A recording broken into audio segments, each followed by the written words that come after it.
Hello and welcome to Table for Five with no reservations. Take a seat at the table for a fresh, sweet, salty, tart, and pleasantly bitter conversation.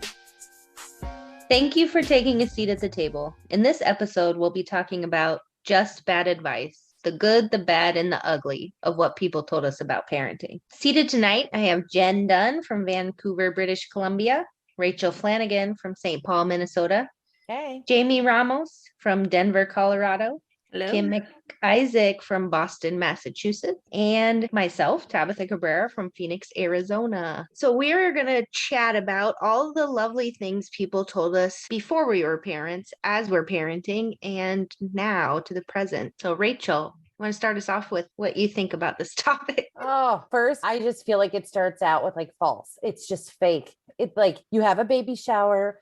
People bring you one case of diapers, like that's going to get you anywhere.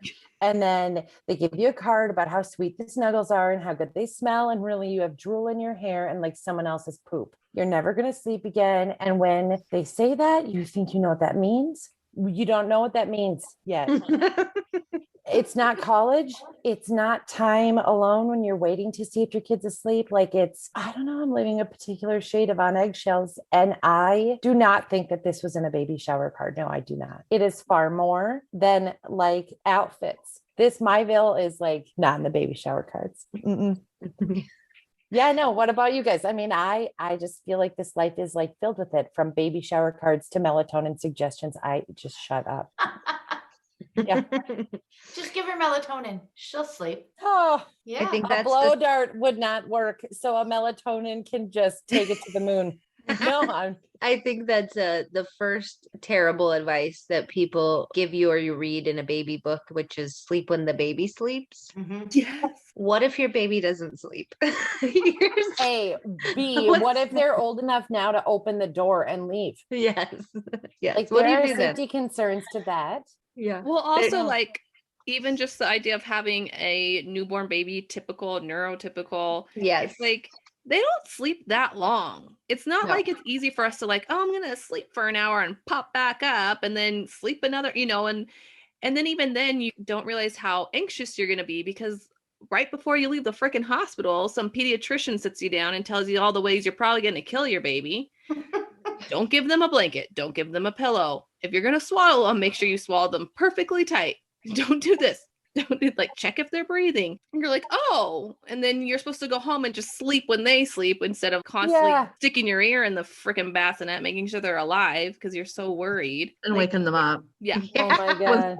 when they actually are sleeping because you're not sure if they're alive. Because you're like, Yeah. Yes.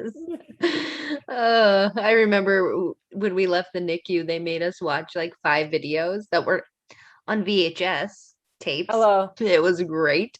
And they said, you can't take your baby home until you watch these 5 videos, because my child was in the NICU. The thing that still floats back to us is one of the slogans for the video was, take a break, don't shake. And so, Oh God. like, which actually was Is that your tap out that's word now? reasonable advice. Take a break, don't shake the Don't baby. shake. But not great Yeah. wording. No.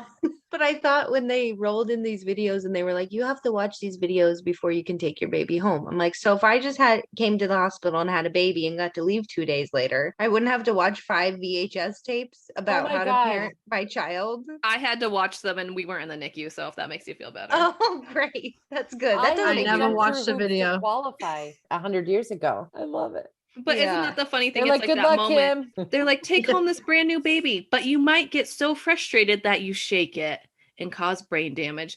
Bye. Like, you're like, I know. It is wild. It is wild. And I think that's part of the thing that you don't realize is like you're recovering, like moms who go to the hospital and birth a baby or have a C-section or whatever, or when you've been preparing to take home a baby for however many years, and then that you just are home with this small child that you have to keep alive. And people do make it seem like it's like butterflies and rainbows and sparkles. And it really is like no sleep, breastfeeding, nipples on fire, pumping every 2 hours or whatever the situation is, your baby has to eat, so Yeah. you're awake. I have never been more tired in my life than having an infant child at home. Never. I couldn't breastfeed. I couldn't produce milk. So when I could, it was one breast I could get milk out of. It would take it would literally be when I would try to breastfeed. She'd nap. I'd still try to pump and get what I could out of it. Yeah. And I remember my aunt flew in when I had her to help me out. And she flew in the day I came home from the hospital, and a couple days in, she went to my mom's, because you guys know me, I'm a little control freak in my house, and I couldn't have anything out of place. And I have severe OCD, which we'll talk about that at some point on this lovely podcast. But I spilt the milk, the 1 ounce I got out of 2 hours, and I was devastated. And my aunt said, "No need to cry over spilled milk." I was like, "What?" No need. You know, but it was the constant pressure of having to breastfeed and I just couldn't produce any milk, and she just wasn't gonna breastfeed. So yeah, that's another thing, is like all the things they convince you that you have to be doing. Yes, pressure. More people have touched my breasts in the 36 hours I was in the hospital than I've ever I mean, there was people in there pushing, squeezing, massaging, moving. I mean, just trying to get the milk flowing. It was like, have at her. Here they My are. name is Jennifer. Yeah. So I didn't even do the powder. I was like, oh no, I'm not mixing anything. I bought my doctor called it the liquid gold. I mean, it was a little thing where you put the nipple on top of it, and you just give it right out of the thing. It's all pre-made. Yeah. I mean, with breastfeeding, like breast milk is amazing. It's great. And I always say, like, it's free for one. Yes, Like, free. natural. It's from our bodies. It's right there. Like, the convenience of it's so amazing. Mm-hmm. But no one told me how hard it was. And I mean, I had my first in 2015. It was like the biggest thing. Breast is best. Breastfeed your kids. Don't do formula, but like so much like external pressure. And I was like, oh yeah, I'm going to breastfeed my kid. This is great. And then you don't realize like it is hard. So it's hard. painful. My kid was screaming and crying all the time. And like 4 months in, I was like, I don't think I'm producing enough. And they tell you like, oh no, you are. You just can't measure it. You just don't know. But you are. A lot of people think at this point, because like, you know, your breasts are going back to normal. So it doesn't feel that way, but you are. But we just like, he was so fussy all the time. And then we started supplementing, and like, it was like one of the greatest reliefs of my life. Like, I know my kid's eating, he was happier. So something wasn't working. And I know from having another child that like my body wasn't producing correctly. And then like waking up every 2 hours at night, even when my baby was asleep, to pump, to try to keep it up. Yeah. Like breastfeeding was like the hardest thing for me. And it just added so much anxiety, and it really added to postpartum depression I had. I was going to say, just felt like a failure. Feel inadequate. Like, Yes. why? Like my one friend, she had 3 babies back to back. She could have breastfed a country. I mean, they just latched on the second she had them. I was like, you are an overachiever, because I have my kid's face smothered into my breast, and she wanted nothing to do with it. Yeah. I got so upset about it. And so they sent in the psych nurse, and she said, honey, you're fine. You're just a new mom. You're just a new mom. And they do the checklist. Are you depressed? Do you do this? Are you an alcoholic? I was like, no. And behind me on the tray was like all this champagne that my friends had brought. Yeah. Booze everywhere in my birthing room. It's like, it's not mine.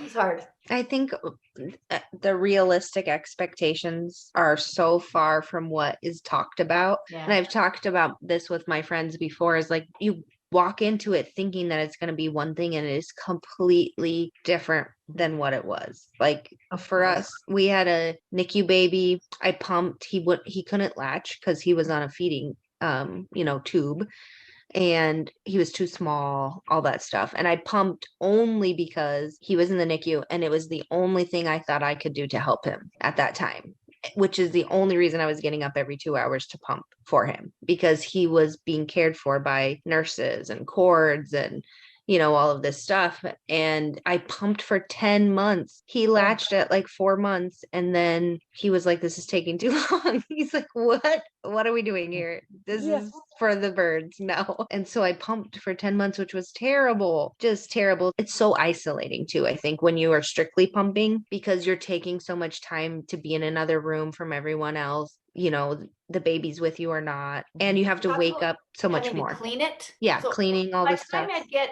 half an ounce, it would be time to clean it up, and she'd be up again, and I'd literally have to do the whole process over again. Yep. It was so stressful. I remember the nurse that came over and said, the last check-in nurse that came in said, this baby's never going to latch on.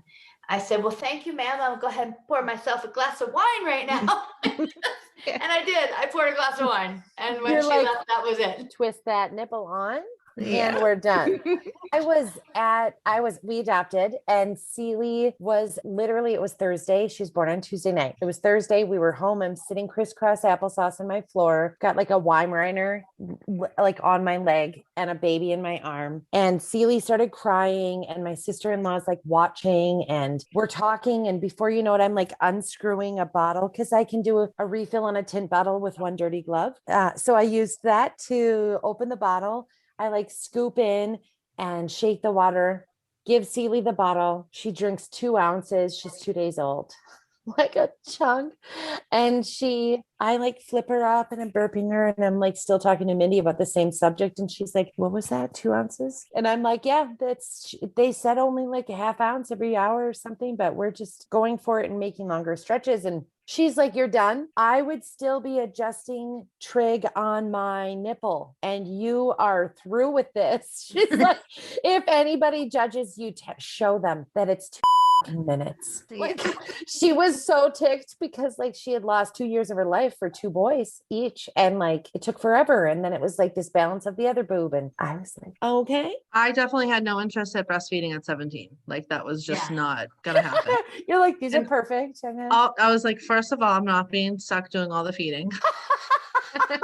Because all these horror stories, how everyone's telling you you're gonna be up all night and you're gonna be midnight feedings and this, that, and the other thing. Secondly, he was 9'5", so like, no, thank you. And he was like a pig. Like he drank the whole little newborn bottle at the hospital. Yeah, the whole thing gone. Alyssa was 10'4". Oh my no, God. Thank you. And I was only 20. 3-month-old. Yep, I was like, I'm still good. Like formula, that is best. I wish I knew that line then. That is best, whatever you choose. Yeah. Kira, I did attempt to breastfeed her once in the hospital and she like didn't do anything. But like she didn't even like eat formula.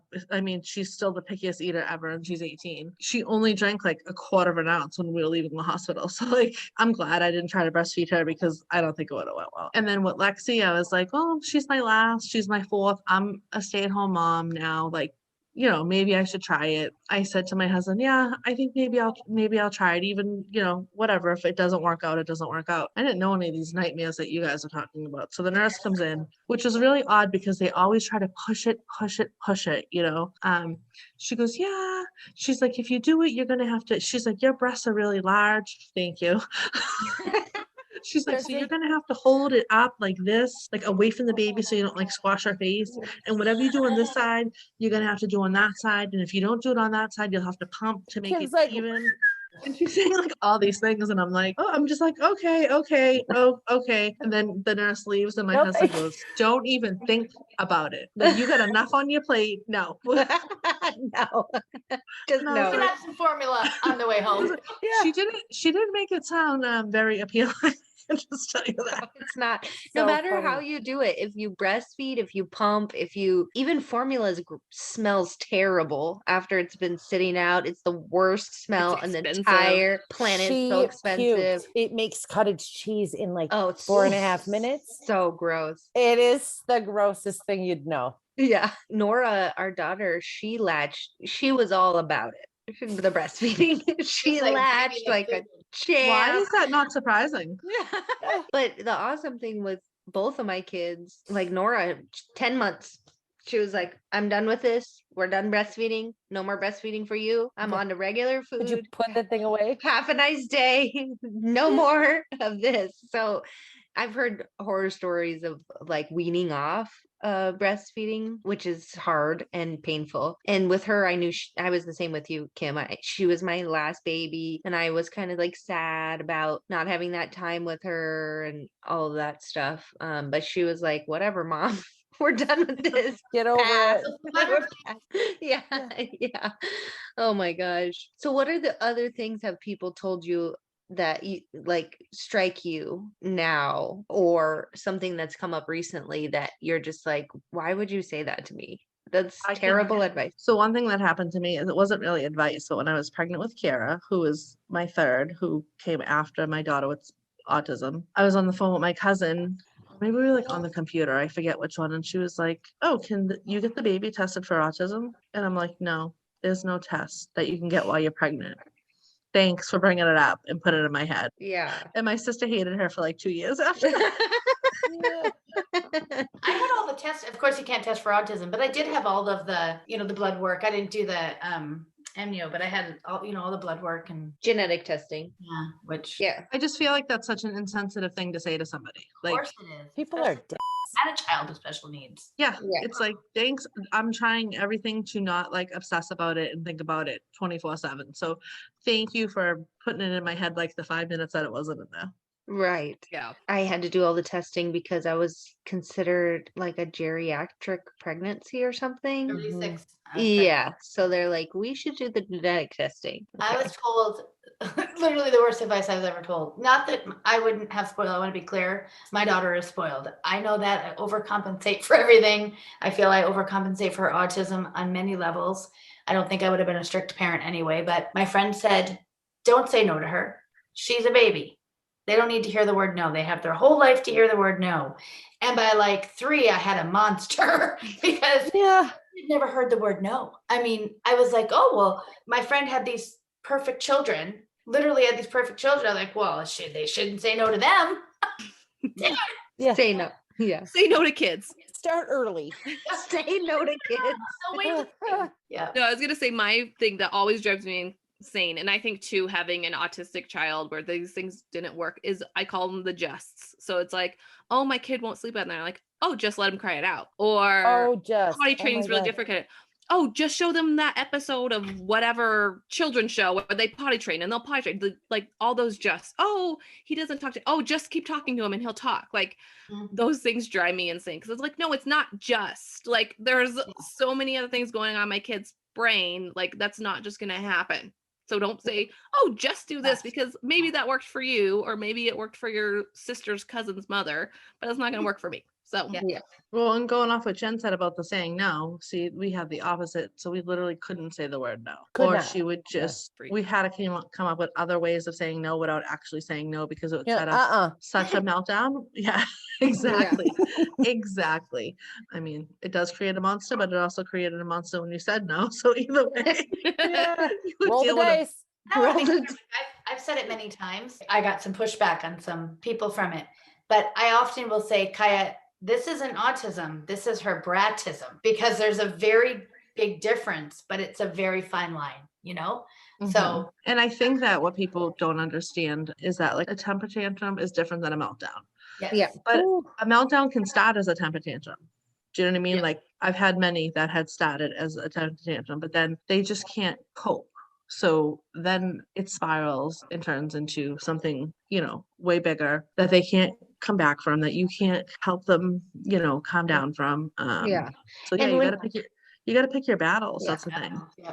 And when you're in that situation, especially in public, like I feel like people are throwing advice your way all the time. Like in case you're only podcast listening, there is 5 women nodding. Yes, in public it's harder.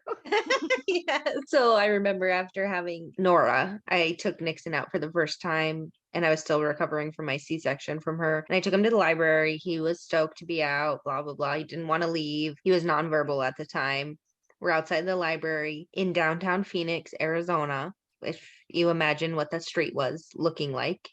He was laying in front of the library, not wanting to leave. I could not lift him because I was recovering from a C-section. And this guy walks by me and he was like, it looks like you're having a really hard time. What's going on? And I'm like, sir, if you could just please leave me alone and not make commentary to what is happening right here. We will get to the car eventually. Just give us a minute. Quit staring. Yeah. Be on your way, sir. I just really hate it in public. And I think that is one thing that is like a gem of good advice is whatever you're doing is right. Whatever you're doing is right. Don't let people tell you that you need to be doing something else a different way, because if you're seeking advice from people, more power to you. That's great. Hopefully they give you something good. If people are giving you unsolicited advice, like the general public, take a hard pass. Hard pass on that. Well, it's like that thing, you're judged either way. Yeah. I give in a lot in public because I just want to, like, for us, if it leads to a meltdown, that's it. And so people, and like, we're in public. I mean, not this last year with COVID, but like, we're in public some of the time, but not as much as other people. So at home is when we can really like focus on stuff, do discipline that works for our family and works for my kid who's, you know, on the spectrum, different, a little different than typical children. In public, I'm like, let's just here, have it. Let's get out of here. Like, I don't care. So many food snacks out of the house. I would rather have you eat this candy bar that you just screamed at me for than have to deal with you freaking out on the floor because you're so upset that we're in a grocery store. And then that person walking by that's saying something or staring, they're like, oh, you're just giving in to your kid. And it's like, well, my kid walked into this building uncomfortable. My kid has anxiety being out in social situations. So my kid sees something he wants. I say no. Yeah, it's kind of like a typical kid whining or being a brat about it, but that can lead to so much more for my kid. So I'm giving in, and then they're going to judge you if you give in. They're going to judge you if your kid's screaming on the floor. So it's like, whatever, you do you. Yeah. Yes. I always get from people, does she always need to have her iPad? Oh my God, Edith. Tabitha was saying from strangers. I get it all the time from old people at a grocery store in line because it is at a volume 100 of Elmo. But listen, lady, and I said to this old man who said to me, does she have to have that on? And I said, well, listen, sir, you can have that on and listen to Elmo for the 37 seconds you're in this line, or you're going to listen to my kid rip this store apart. So I suggest you take the Elmo option because you don't want what's behind door number 2. No. When my kid is watching something at 100, dressed like a drag queen in a dance costume from Auntie Kimmy, do we have to talk about it? Can't you just tell that something's different? We're watching Elmo in a bra. Like we're dressed like a drag queen in a cart being pushed, you know, like you can't. Yeah. Oh yeah. Please see what's going on here. It's crazy. Yeah, it is.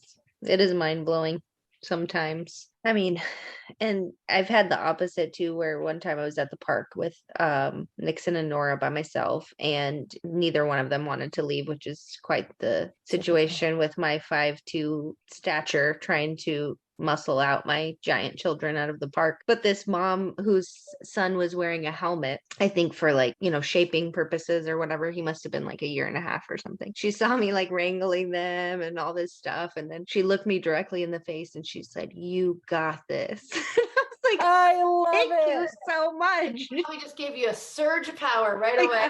We're going to make it to the car. Thank you so much. Yes, I do have this. You're so nice. Thank you, ma'am, whoever you are, mystery person. It was so nice. What about your family? How did your family throw any gems of terrible advice your way, pre-baby or afterward?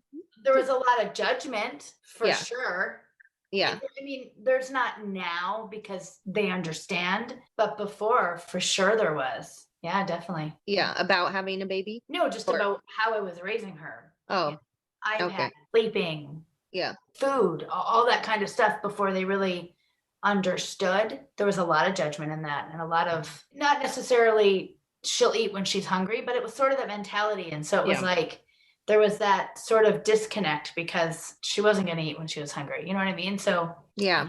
that's sort of And I think this is where for me having kids young is like almost a blessing in disguise because I did get the judgment like with my mother-in-law because she used to watch my son, and then when I was around she'd be like, oh, he doesn't like this, he likes it like this, and that, you know, that typical stuff. But she was there to see, you know, she watched my daughter while I was in college, and I lived with my mom, so like they saw firsthand all the stuff. So I didn't get really that. So I think in that way I was lucky because a lot of people have that where it's like they're trying to explain and people just don't really get it because they're like Jamie said, I love that, the just like, oh, she'll just eat when she's hungry, or nope, she won't. She will not eat. If you have a food aversion, you will not eat when you're hungry. You won't eat at all. Like literally they saw it. So like I didn't get that stuff. So that was, and it's hard when you're young because you get a lot of judgment. You get judgment from doctors, you get, you know, that nobody yeah. ever wants to listen to you. They kind of look at you like you're young, you don't know what you're talking about. I knew what I was talking about. I probably was more with the program then than I am now, to be perfectly honest.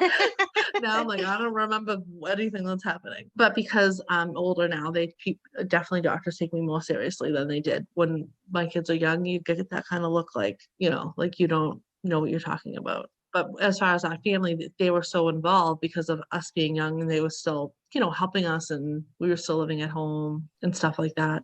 So I feel like that was kind of good for us. We didn't have to kind of do that thing where we had to constantly explain it. They kind of got it because they were right there, on the sidelines while it was happening. I remember being on a business trip and I went back to work. We get a year maternity leave in Canada. My boss called me and asked me to come back at 9 months. And I was very career driven prior. And so I was actually really excited to go back. I had hired an in-home nanny for my daughter, whatever. I traveled just shortly after going back to work. And I remember being at a show and I called my mom to check in on Gaia.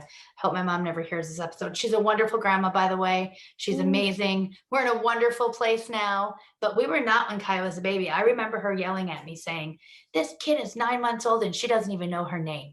She won't even look at me." And I vividly remember, because I knew in my gut at 9 months old, there was something different about my child. And I remember being so upset that she's like, basically, I put her in front of the TV too much. I don't interact with my daughter. So that's why she doesn't know her own name. Yeah. I remember that vividly. I was in a bathroom stall when I called my mom. Yeah. I sobbed. I had a family member say the same thing about Alyssa because she loved Barney. She was obsessed with Barney from like 7 Freaking months. dinosaur. I know. And when my mother-in-law used to watch her, she ended up having like a herniated disc in her back. So sometimes she would like sit in the pack and play with toys and watch Barney. And she was happy. I mean, she was happy. She would, be excited. It didn't cause her autism. Somebody in the family said it. And I mean, they didn't know. They were younger, and I can recognize that now. But at the time, Yeah. Mary wasn't happy. And you already feel these things. You already feel these things yourself. Yeah. You're already thinking, did I let them watch too much TV? Yeah. Or did I eat something bad when I was pregnant? Or did I do something? Did I not give them enough attention? You're always thinking these things as a mom, even though. I say that because the guilt, right? You have the Yeah. overwhelming guilt. And I was in the doctor's office and I was crying, and it was my doctor, and she said, "Jen, it's with autism, it's literally the luck of the draw." She said, "We have people that drink and do hard drugs their whole pregnancy and their children come out fine. It's literally, you did nothing, but Yeah. feel It's human nature as a mom that you're always, no matter what it is, you're always second guessing yourself. You're always, you're always looking for a reason or analyzing stuff. And, with typical kids too, it's just, it's different, but you still do it, Yeah. These expectations of what parenting looks like, that isn't really the path that it is. Right. I If feel you- like you can make judgment, but you're only understanding one topic. And for my daughter, who is more layered than 100-year-old tree, you can't talk to me about one layer. Don't talk to me about sleep. You don't understand. Like, there was this one time along Jen's lane, like my parents were watching Sealy. My mom had gone blind right before my daughter was born, and they were having like a struggle. And Sealy is hardwired for her way, and we didn't know how to articulate that. If there was diagnosis, there was an understanding. I can't remember the timeline, but it was like 3.5 or 4. And Sealy does not understand my mom is blind. She does not understand her own power. She does not understand. And when my mom was trying to explain that you can't behave a certain way, Sealy laid on the couch and she bucked like a pike, her legs all the way up, and then kicked my mom in the face, who didn't see it coming. And so my mom got like a heel in each eye and didn't know. And until impact. And they called me, and I'm in the car driving home from where I was. And they were like, "You tell her to apologize." And I'm like, "When did she eat? What is the whole story? I don't care what you expect her to do. My kid's not going to kick my mom in the eyes easily. So that means she's on her back. That means she's struggling the whole time. Like, what is leading to this? Because one layer of the onion is not the story here. Like, you cannot talk to me about this one part. We're far more complicated than that." Yeah. Yeah. I think too, it's just like, and that's the thing to people. So it's like, like, oh, your kid must have struggled with this as a child and you solved that problem and it helped with things. And that's not how it works for our kids. Like with Jesse, sleep was such an issue. And like Kim was saying, of course, I'm freaking out about the sleep. I thought like if my kid actually slept before we knew it was autism, that his development would Have a pick better up. day. Because I was like, Yeah. he's not sleeping. And that's why he's not developing. like in the typical way. And so, but all the time people are like, oh, he just needs to sleep, or, you know, like, and I'm like one time we were at a preschool, like parent teacher conference kind of thing. And they're like, oh yeah, he's just always so tired. And we had discussed this before and I snapped a little. I'm like, yeah, my kid doesn't sleep. I've tried everything. We're working on it. We're working with the doctor on it. And, you know, like, I mean, he's always slept just enough. It's never been like a full night's rest. And so I was like, I'm just like so frustrated. My family telling me this, teachers telling me this, doctors, you know, it's like, yeah, I want him to sleep too. I've done everything I can. I just love how people assume that you're not trying. I'm trying. Don't partake in a brainstorm with me in Target either. Yeah. Yeah. I don't care if you think melatonin is going to fix it, or if you think hugging them or turning the nightlight on or what, like, get out of here with your, you don't look like this and have it be a pillowcase problem or nightlight. Yeah. I had every contraption trying to get her to sleep. I had the tent. I had her crib, which I don't think she ever slept in her crib. I had the bassinet in the bed. I had the bassinet beside the bed. I had the tent on the bed. I had the tent beside the bed. She just didn't sleep. It didn't matter where I put her. She didn't sleep. Alyssa slept her first year, and my son slept. He was a great sleeper. So it wasn't until we got into like her second year that we saw that changing. So, and while she was in the crib, it was kind of like, well, Yikes. you can have a party. You can do whatever you want. Once they get out of the crib, it's a danger zone. It's a different Oh story. my God, it's doorknobs. Another thing I want to mention is I feel like that people, and us too, lose sight of the fact of like, you're not just a mom. You know, when you're thinking of all these things, you're a mom, you're a wife, you're a sister, you're a daughter. If You're you a have caregiver. a job, you know, you have those responsibilities, your friends, there's so many other things that partake in your life. It's not like you can just be focused 24/7 on just being a mom. And it's unhealthy. I feel like when you have these expectations, like you don't realize that. You think you're just gonna like come in and you're gonna do this and everything's gonna be great, and then reality hits and that's not, you know, if for anybody. And then special needs comes in to play, and that's a whole nother ballgame. And people do not understand. You know, they think they have the answers. My daughter still doesn't sleep and she's 24. So Yeah. Well, and I think too, like you go through these levels of like for us with our son, Nixon specifically, I felt like I always had someone telling me something. So like we started out with the NICU experience. We went through that whole thing where doctors were telling us how to care for him, you know, how to do his bath, all this stuff. And then he went to nanny share, and then we went to Montessori, and the Montessori was telling us all the things we should be doing, and you know that he was mouthing items, you know, and he was above the age to do that. And you're just chronically being told, and the more you get into the special needs life, the more people you have who are trying to help but also are giving you different perspectives on what they think you should be doing. So you're hearing from your family, you're hearing from your friends, you're hearing from providers. Every single person has an opinion about your parenting, which I think in a neurotypical setting, you get that, but not to the degree that we're getting it. You know, you just have forms and you have things in writing about what you should be doing and what you shouldn't be doing. And it's sometimes bad advice.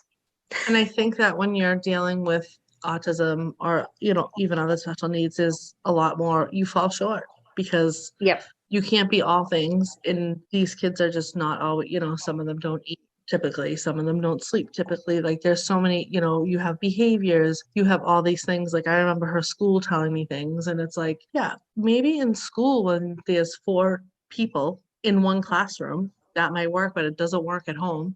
And then even my son's school, and it's like, well, you don't know what it's like to have a child with severe autism at home. Yeah. You know what I mean? While you're trying to balance, there's a lot of not necessarily advice. People would just be like, well, you know, just do this, or, you know, just keep her in her room. It's like, yeah, okay. She'll take the door down. What do you mean keep her in her room? I think there's too, that's the element of it that like kind of what Tab was saying, like our kids are evaluated all the time and you get papers what your kid can't do when you're sat down and told what your kid can't do. Like, and I think all the time, this isn't necessarily advice, but something you hear is like, oh, Jesse, well, I guess like he couldn't talk, like he couldn't talk in sentences, and I would have one from like, oh, it took my kid until they were 4 and it was fine. And then Jesse also can't eat with a fork, and they're like, oh, my kid didn't eat like with a fork right away and now he's fine, and it's like, oh, but my kid Dismissive. can't do several things. And also I have to sit at a table with a group of people talking to me about like for 15 to 30 minutes about how my kid can't do that and what that means. Yeah. Everything we do is picked apart as parents, and everything we do is like training to parent our kids, and it's Right. so much pressure. It's Yeah. exhausting. My boss he'll bring it up occasionally. And I've worked for him for almost a decade, and he always feels so bad because he remembers early on when I started working for him, we took a customer out for lunch, and they both tag team me and Kai sleeping. Like they really were trying to put me in my place and tell me like how ridiculous it was that my kid wasn't sleeping. I needed to be doing this. I need to be doing this. And he will loop back to it quite often and say to me, I'm really sorry. I feel like a real ass. And he's probably said it 15 times over the last 10 years. Like he has this almost guilt for the judgment he had and the simplicity of how it was for his boys going to bed. Right. And they couldn't fathom why she wouldn't go to bed. So I wasn't putting her to bed early enough. I was going to get her when she would cry. I was co-sleeping. I mean, everything that I was doing was wrong. And the reason why she wasn't sleeping. It's hard. The judgment of others is a little chip each time in your parenting. It's like, you're not doing this right. Your child's not potty trained in the timeline they're supposed to be potty trained. Why are they still in diapers? Why are they still not able to use a fork? Can't sit at a table, all of the things that, and I think when we're in the presence of our children, we don't think of them in that capacity. Like, I'm not chronically making a list of all the things that my son can't do. I'm with him. I'm looking at the things that he can do. I'm taking him in as a person. I don't want to run down repeatedly a list of things that you think he should be meeting because of whatever checklist you've made for this world for him to meet, like, Right. Yeah. I think one of the worst parts for us in regards to advice is like all based around a misunderstanding of regression. For Celie, she's autistic, but she also she has fetal alcohol syndrome. And for us, that means that it's not like a wiring issue within her brain where she has to go about things in a different way. It's that the electricity turns off within that wiring occasionally. And then it goes back on later and she'll have that pathway again, it seems. So for instance, she can do something in the morning and later she cannot. And so when someone sees my kid eat her yogurt with a spoon, they can easily later judge me while I'm feeding her soup at night when she's incapable. And it's easy to be like, hold her accountable or keep her challenged, or there's just so much that in regression, whether it's a big picture thing or our daily struggle, it's hard for people to see that she's not able. And so let her hold the spoon, give her that, like just judgment. I mean, it's just like that because it's easy to not understand. This life is not one that I knew existed. So it's hard. Like, I don't expect everyone to understand, but follow our people because you got to learn this. Get ready for our kids. I've said it a few times where I probably would have judged somebody as well had I have not been living this life, because you can't explain this to anybody. No. You can't explain it.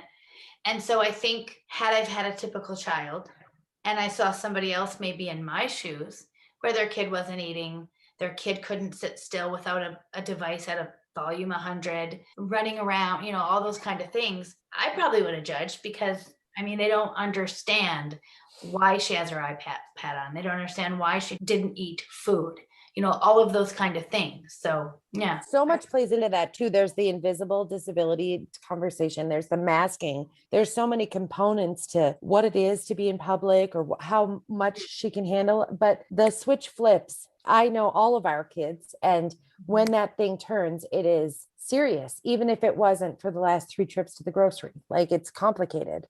Yeah. Well, and I also think that we do make mistakes. Like, there are things that in hindsight, I'm like, Yeah. probably shouldn't have done it like that because now it's a thing. Or Oopsie-daisy. probably should have not told her no for 3 years, 4 years, 5 years, because because part of that was her being a 3 and a 4-year-old on top of the autism, or whatever it could be. Same thing with typical kids. There's things that I feel like parents are wired to make mistakes and then learn from them mistakes. Yeah. You're not going to learn from somebody necessarily telling you not to do something or to do something. I feel like you just learn from doing. We joke all the time that Celie's already knowing her therapist. We're like, oh, I'm sure we're messing this up a little bit. We're trying the best we can. And she already has a therapist. It's fine. Like we're doing the Best we can. We're just doing the best we can. Well, for everyone out there who's listening to us, I would say take a pause before you give unsolicited advice. And instead of giving unsolicited advice, why don't you just throw out, how can I help you? Yeah. That would be much better. Thanks for joining us. Smile. Yes, big smile. Yes. Smile. Thanks for joining us, episode 2. Thank you for joining us at the table for episode 2 of our series, Talk Like a Mother. Make sure to join us for episode 3, Our Walks into Motherhood. We are some of everything. See you there.